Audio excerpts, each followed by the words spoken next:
সুপ্রিয় দর্শক মণ্ডলী, আমার বাংলাদেশ অনুষ্ঠানে আপনাদের সবাইকে স্বাগত জানাচ্ছি। আজকের আলোচনার বিষয় আমাদের অধিকার।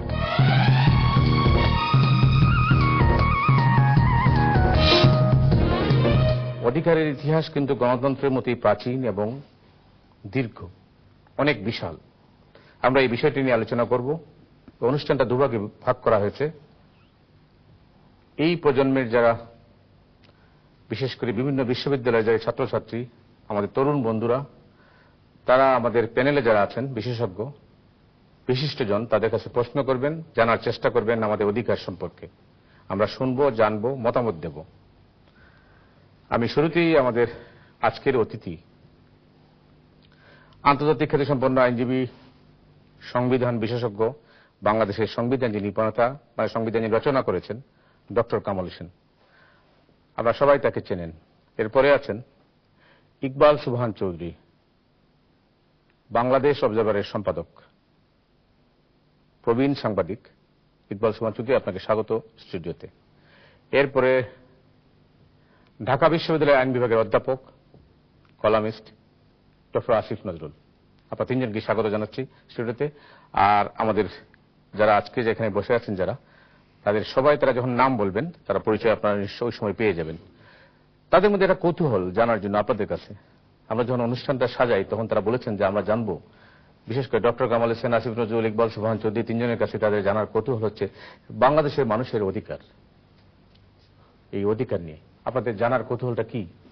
আমার প্রশ্নটি হচ্ছে, বাংলাদেশের অধিকাংশ মানুষ যেখানে মৌলিক চাহিদা থেকে বঞ্চিত, সেখানে মানবাধিকার ধারণাটি বাংলাদেশের প্রেক্ষিতে কি বিলাসিতা নয়?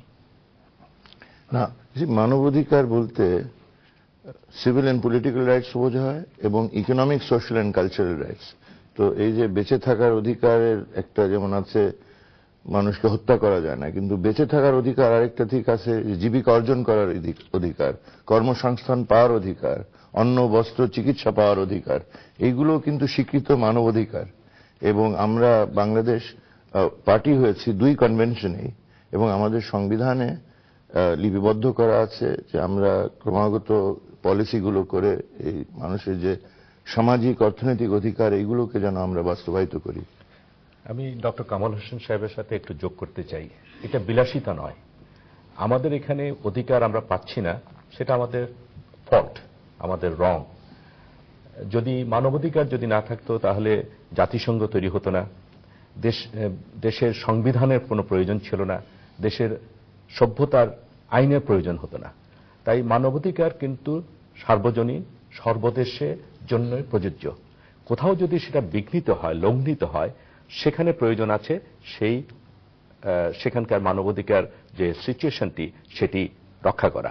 এবং আজকের দুনিয়ায়, বিশ্বে অর্থনৈতিক অগ্রগতির সাথে কিন্তু মানবাধিকারকে ওতপ্রোতভাবে জড়িত করা হয়েছে। সেই দেশ তত উন্নত যেখানে মানবাধিকার লঙ্ঘিত হয় না, মানবাধিকারকে স্বীকৃতি দেওয়া হয়। ডক্টর কামাল হোসেন সাহেব একটা খুব ইম্পর্টেন্ট কথা বলেছেন। প্রশ্ন যিনি করেছেন তাকে ধন্যবাদ জানাচ্ছি। খুব ইন্টারেস্টিং প্রশ্ন। যেমন আমাদের মৌলিক চাহিদা হচ্ছে অন্ন, বস্ত্র, বাসস্থান, শিক্ষা। এগুলি কিন্তু আমাদের সংবিধানে মানবাধিকার হিসেবে বর্ণিত না। কিন্তু আমাদের ডক্টর কামাল হোসেন সাহেব বলেছে যে আমাদের রাষ্ট্র কিন্তু অঙ্গীকার করেছে যে রাষ্ট্রের মৌলিক পলিসি হচ্ছে এটা, রাষ্ট্র চেষ্টা করবে অন্ন, বস্ত্র, বাসস্থান, শিক্ষা ব্যবস্থা করার জন্য। এখন আপনারা বলতে পারেন অন্নের অধিকার নাই, বস্ত্রের অধিকার নাই, তাহলে আমার কথা বলার অধিকারের দরকারটা কি? কথা বলার অধিকারের দরকার অন্ন, বস্ত্রের অধিকার সুনিশ্চিত করার জন্যই। আমি যদি কথা বলার অধিকারই না দিই, সমাবেশ করার অধিকার না দিই, আমার বাক স্বাধীনতা না দিই, তাহলে এই আমাদের যে অন্ন চাহিদা আছে, বস্ত্রের চাহিদা আছে, এই দাবিগুলো লোকের কাছে কিভাবে পৌঁছাবো? লোকেরা এই দাবিগুলো কিভাবে আদায় করে নিবে? কাজে দুইটা অধিকারই সম্পর্কিত। মৌলিক অধিকারের প্রয়োজন মৌলিক চাহিদা মেটানোর জন্যই। মানে মুসলিম জনগোষ্ঠী বেশি বাংলাদেশে, তো আরবিতে একটা কথা আছে, লাকুম দিনুকুম ওয়ালিয়া দিন, যার যার ধর্ম তার তার কাছে। কিন্তু আবার মহানবী সাল্লাল্লাহু আলাইহি ওয়াসাল্লাম বিদায়ী হজে সকল ধর্ম খারিজ করে দিয়েছেন। তো এই ধরনের একটা সংকট বাংলাদেশের সংবিধানে আমরা দেখতে পাই। কিভাবে দেখতে পাই? বলা হচ্ছে রাষ্ট্রীয় ধর্ম হচ্ছে ইসলাম, আবার সকলের নিজ নিজ ধর্ম পালনের অধিকার সমানভাবে আছে। তো যখন রাষ্ট্রীয় ধর্মকে ইসলাম হিসেবে আখ্যায়িত করা হলো, তখন অন্য ধর্মাবলম্বীদের অধিকারের উপর কি খর্ব করা হচ্ছে না? স্যার, প্রথমত সংবিধানে এই যে রাষ্ট্রধর্ম হিসাবে এই বিধানটা কিন্তু 1988 সনে সংযোজন করা হলো। পাকিস্তানের কনস্টিটিউশনে জেনারেল জিয়াউল হক এটা ওখানে বসিয়েছিলেন, ঠিক ওখান থেকে ওই ভাষাগুলো তুলে এখানে বসানো হয়েছে। মূল সংবিধানে এটা ছিল না। আর আমাদের সারা শত বছরের ঐতিহ্য সাম্প্রদায়িক সম্প্রীতি। এখানে পূর্ব বাংলাতে এটা মুসলমানদের সংখ্যা সবসময় বেশি ছিল, 700 বছর ধরে এখানে ইসলাম ধর্ম এসছে আর কি। তো সাম্প্রদায়িক সম্প্রীতি আমাদের বৈশিষ্ট্য ছিল, এবং এটা নিয়ে কোনো রকমের টানাটানিও হয়নি। আমাদের যখন স্বাধীন মানে ব্রিটিশ যখন চলে গেল, তারপরেও এইটা ইস্যু হলো না, রাষ্ট্রভাষা ইস্যু হলো। সেখানেও কেউ চেষ্টা করেছিল যে ধর্মকে এনে বলবে যে বাংলা মুসলমানদের ভাষা না। এটাকে আমরা মানে সেই 54তে আমরা এর ব্যাপারে সকলেই রায় দিয়ে দিয়েছিলাম যে এটা এই বিতর্কের কোনো ভিত্তি নাই। আচ্ছা, আরেকটা ব্যাপার হচ্ছে কি যে আমরা বলে থাকি যে স্যার বলেছে যে এরশাদ সাহেব রাষ্ট্রধর্ম ইসলাম করেছে, ঠিকই, এটা সংবিধানে একটা লাইনে আছে শুধু। কিন্তু আপনি যদি আমাদের দেশের অন্যান্য ল দেখেন, যেমন আমাদের পেনাল ল যদি দেখেন, আমাদের অপরাধ আইন যদি দেখেন, সেখানে যে কোনো ধর্মের বিরুদ্ধাচরণ করা হচ্ছে দণ্ডনীয় অপরাধ, যে কোনো ধর্মীয় প্রতিষ্ঠানে আঘাত করা, অবমাননাকর কথা হচ্ছে দণ্ডনীয় অপরাধ। এর সাথে এটা রাজনৈতিক কারণ করেছেন, পিওরলি রাজনৈতিক কারণে। কিন্তু আলটিমেটলি বাংলাদেশের মানুষ স্যার যেটা বললো যে আমাদের হাজার বছরের সংস্কৃতি দিয়ে আমরা প্রমাণ করেছি যে এই রাষ্ট্রধর্ম ইসলাম আসলে বাংলাদেশের সমাজ জীবনে কোনো ইম্প্যাক্ট ফেলেনি।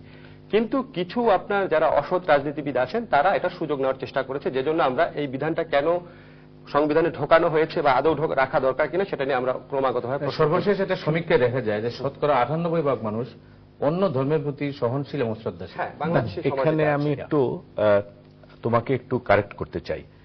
তুমি বলেছো যে বিদায় হজের বাণীতে আমাদের নবী সাল্লাল্লাহু আলাইহি সাল্লাম তিনি অন্য ধর্মকে বাতিল করে দিয়েছেন। এটা কিন্তু সঠিক ইনফরমেশন নয়, কারণ ইসলামই একমাত্র ধর্ম যারা সকল ধর্মের প্রতি সবচেয়ে বেশি সহনশীল, এবং যেখানে সত্যিকারভাবে ইসলামকে মানা হয় সেখানে রাষ্ট্রীয় জীবনে, ব্যক্তিগত জীবনে, পারিবারিক জীবনে, সামাজিক জীবনে সেখানে কিন্তু অন্যায়টা হয় না এবং অধিকার বিনষ্ট হয় না।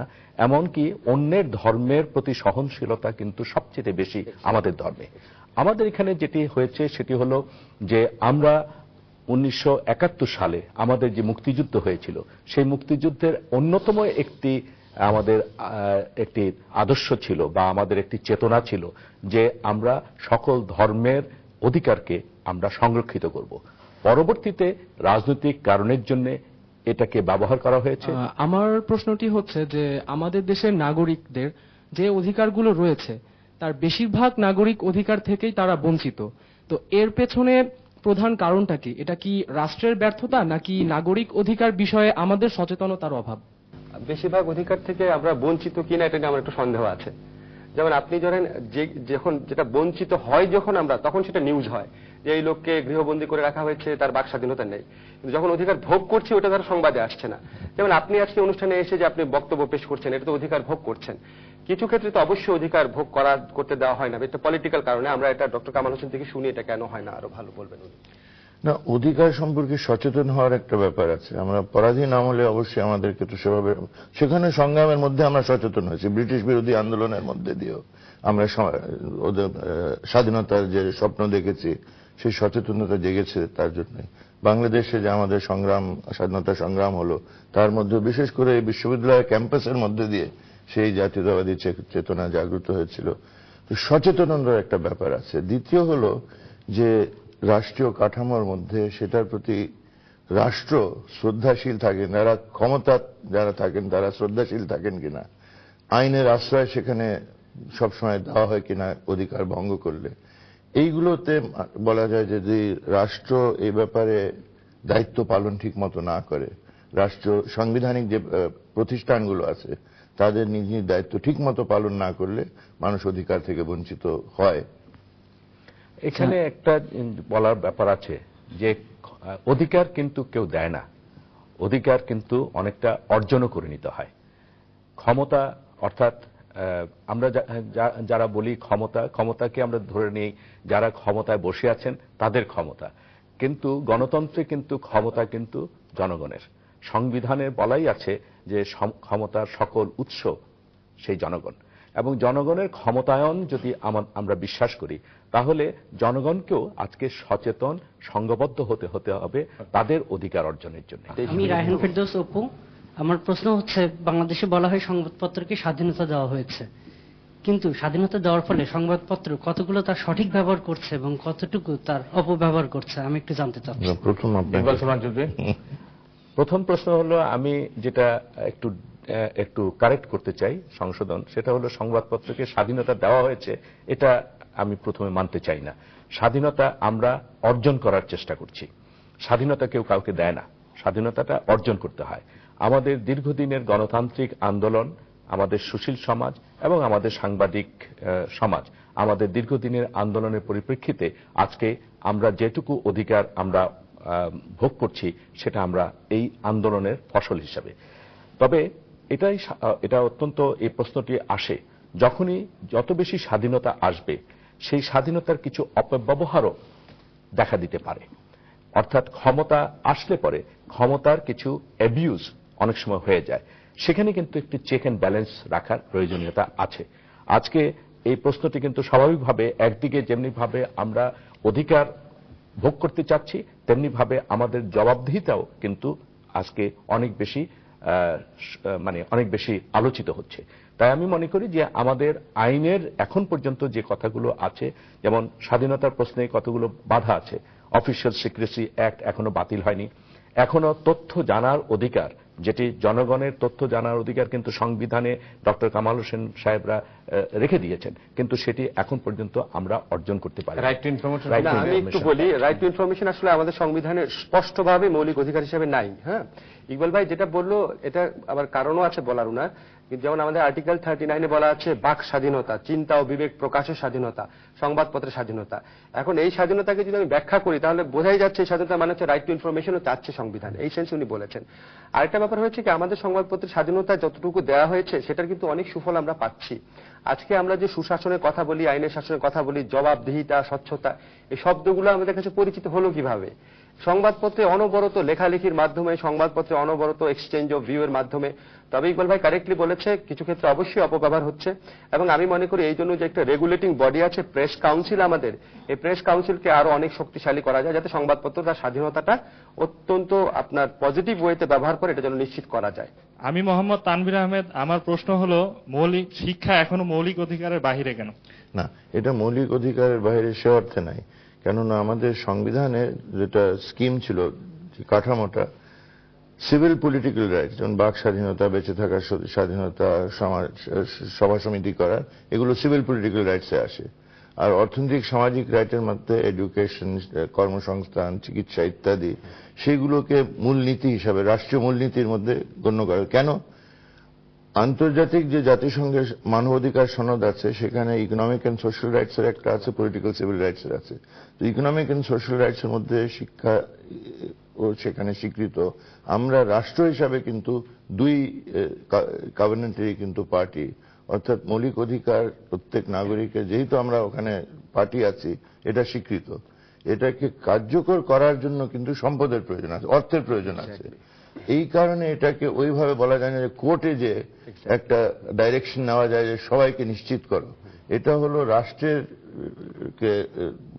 প্রতি একটা দিক নির্দেশনা, রাষ্ট্রের কর্তব্য আছে ক্রমাগত পদক্ষেপগুলো নিয়ে নিশ্চিত করা, মানবাধিকার হিসেবে এটা স্বীকৃত। এই ব্যাপারে কিন্তু যে আমাদের দেশে আমরা দেখতে পাই যে আমাদের বাজেটগুলো যে হয়, প্রতি বছরের বাজেটে কিন্তু সবচেয়ে বড় যে বরাদ্দ থাকে সেটা কিন্তু শিক্ষাক্ষেত্রে থাকে, এবং সরকারগুলো যখনই আসেন তারা চেষ্টা করেন অন্তত শিক্ষা অবৈতনিক করে বা রাইটটাকে আরেকটু বাড়িয়ে দিয়ে তারা চেষ্টা করেন কিন্তু জনগণকে আকৃষ্ট করার জন্য। তাই এটাও কিন্তু একটা অধিকার, স্বীকৃত অধিকার। এখন যেটা হচ্ছে যে মৌলিক অধিকার, এবং আমি একটু ব্যাখ্যা করি, এটা খুব ইম্পর্টেন্ট পয়েন্ট। আসলে আমি যেটা অনেকের প্রশ্ন আসে, আমাকে আমার স্টুডেন্টরাও করে, যে শিক্ষা বা বাসস্থান বা আমার একটা চাকরি পাওয়ার অধিকার, এটা আমার মৌলিক অধিকার সংবিধানে না কেন? মৌলিক অধিকার না এই সেন্সে যে আপনারা যদি শিক্ষা আপনি যদি না পান বা আপনার যদি বাসস্থান না থাকে, আপনি সরকারের বিরুদ্ধে মামলা করতে পারবেন না, সরকারকে বাধ্য করতে পারবেন না আপনাকে বাসস্থান দিতে। কেন পারবেন না? কেন আমাদের সংবিধানে এটা দেওয়া নাই? কারণ হচ্ছে আমার রাষ্ট্রের তো অর্থনৈতিক সামর্থ্য নাই। আমি যদি এখন বাংলাদেশের 14 কোটি লোকের বাসস্থানের অধিকার মৌলিক অধিকার করে দেই, 14 কোটি লোকে যারা বাসস্থান নাই তারা যদি প্রত্যেকে সরকার বিরুদ্ধে মামলা করে, সরকার কোথেকে বাসস্থান দিবে? কিন্তু মৌলিক অধিকার হিসেবে সংবিধানে নাই মানে এটা না যে রাষ্ট্র এই ব্যাপারে মনোযোগী না। কারণ আমাদের মৌলিক মূলনীতি যে পর্বটা আছে সেখানে কিন্তু রাষ্ট্র অঙ্গীকার করেছে জনগণের সাথে, যে এটা ডক্টর কামাল হোসেন বারবার বলছে যে ক্রমাগত প্রচেষ্টার মধ্য দিয়ে রাষ্ট্র এটা নিশ্চিত করার চেষ্টা করবে। এবং ইকবাল সোবহান চৌধুরী আপনাদেরকে বলেছেন যে আমাদের বাজেটে সর্বোচ্চ বরাদ্দ এই জন্য শিক্ষা খাতে দেওয়া হচ্ছে, ওইটা রাষ্ট্রের ওই মৌলিক নীতির ধারাবাহিকতা হিসাবে আসছে। হ্যাঁ, এখন প্রশ্ন আসছে যেহেতু আমরা অনেক বিষয় নিয়ে আলোচনা করলাম, মৌলিক অধিকার নিয়ে, মানবাধিকার নিয়ে, সাম্প্রতিককালে বা অতীতেও দেখা যাচ্ছে বাংলাদেশের পুলিশের, বিশেষ করে পুলিশ হেফাজতে সাধারণ মানুষের মৃত্যু হচ্ছে নির্যাতনে, প্রহারে। এটা কেন? এটা তো প্রথম প্রশ্ন হলো, এটা তো স্বাভাবিক না, এটা একটা ক্রাইমও বলা চলে। কারণ যখন পুলিশ হেফাজতে নেওয়া হয়, আইনে আছে পুলিশ হেফাজতে তারা নিতে পারে ক্রিমিনালকে জিজ্ঞাসাবাদ করার জন্য বা ট্রায়ালের স্বার্থের জন্য, কিন্তু সেখানে তাকে ট্রিটমেন্ট, অর্থাৎ তাকে যে ভালো ব্যবহার, তার প্রতি অবিচার না করা, এটাও কিন্তু সংবিধানে সংরক্ষিত আছে, অর্থাৎ he must get proper treatment there. কিন্তু এই যে সেখানে তার মৃত্যুবরণ হচ্ছে, সেই মৃত্যুবরণের জন্য কিন্তু এটা আমাদের অধিকারকে পুলিশ লঙ্ঘন করছে এবং সেই জন্য কিন্তু বিচারের কাঠগড়াও তাদেরকে দাঁড়াতে হচ্ছে। আমরা কয়েকটি ঘটনা জানি রোধ করা যায় কিভাবে? যে একটা জিনিস তো আছেই যে আপনার পুলিশ মাঝে মাঝে মানে ওভারডু করে, মারা যায় নির্যাতনে, কিন্তু আরেকটা দিক আছে কি, সেটা আমাদের মনে হয় পুলিশের প্রতিও আমাদের কিছু সিম্প্যাথেটিক হওয়ার প্রয়োজন আছে।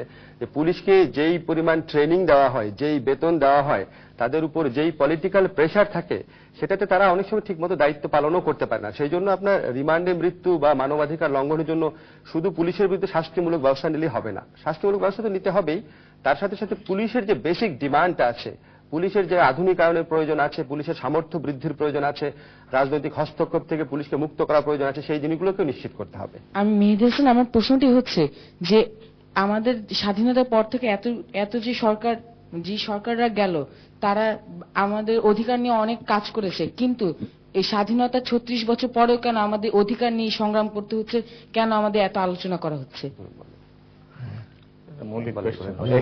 এখানে আমার মনে হয় যে প্রথমে ধন্যবাদ যে আমাদের ছোট্ট নতুন প্রজন্মের সে হলো প্রতিনিধি, এবং এই যে কথাটা সে বলেছে, এর মধ্য দিয়ে প্রমাণিত হচ্ছে যে আমাদের জনগণ সচেতন হচ্ছে, এবং এটাই আমাদের আলোক রশ্মি।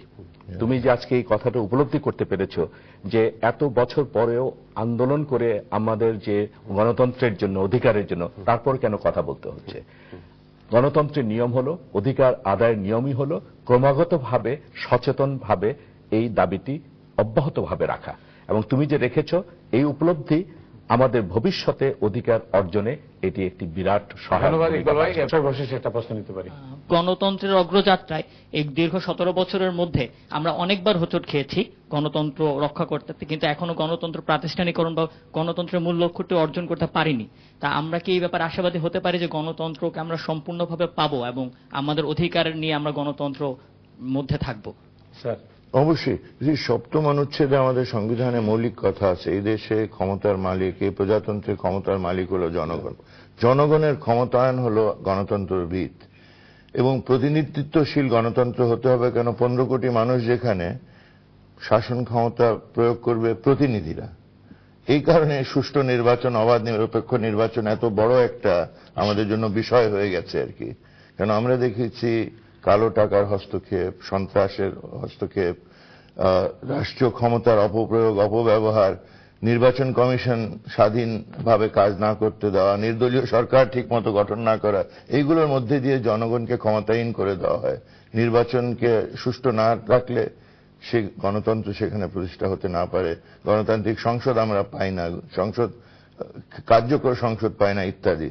সেই কারণে আজকে এই প্রশ্নটা খুবই প্রাসঙ্গিক। কেন সারা জাতি আজকে আমরা ঐক্যমত হয়েছি যে আমরা গণতন্ত্র, কার্যকর গণতন্ত্র চাই, প্রকৃত অর্থে গণতন্ত্র চাই, সুষ্ঠু নির্বাচনের মাধ্যমে সৎযোগ্য প্রার্থীদেরকে নির্বাচিত করতে চাই। সুপ্রিয় দর্শক মণ্ডলী, সময় তো অনেক হলো, আমরা শুনলাম, জানলাম আমাদের অধিকার সম্পর্কে। আমাদের অধিকার সম্পর্কে আমাদেরকে আরো সচেতন করবে, জনগণকে আরো বেশি উৎসাহিত করবে। যাদের আলোচনা শুনলাম, ডক্টর কামাল হোসেন, যিনি বাংলাদেশের সংবিধান রচনা করেছিলেন, তার কাছ থেকে আমরা শুনেছি ওদের অধিকার সম্পর্কে। রাইট টু ইনফরমেশন সম্পর্কে আমরা শুনেছি ইকবাল সোবহান চৌধুরীর কাছ থেকে। ইসলাম ধর্ম, রাষ্ট্রকে ইসলাম ধর্ম করার পরেও বাংলাদেশের মানুষ যে এখনো আসলে ধর্মের প্রতি হিসেবে অন্ধ নয়, সেটা তারা বলেছেন। ডক্টর আসিফ নজরুল আমাদেরকে আরো পড়তে বলেছেন, আসলে জানার জন্য।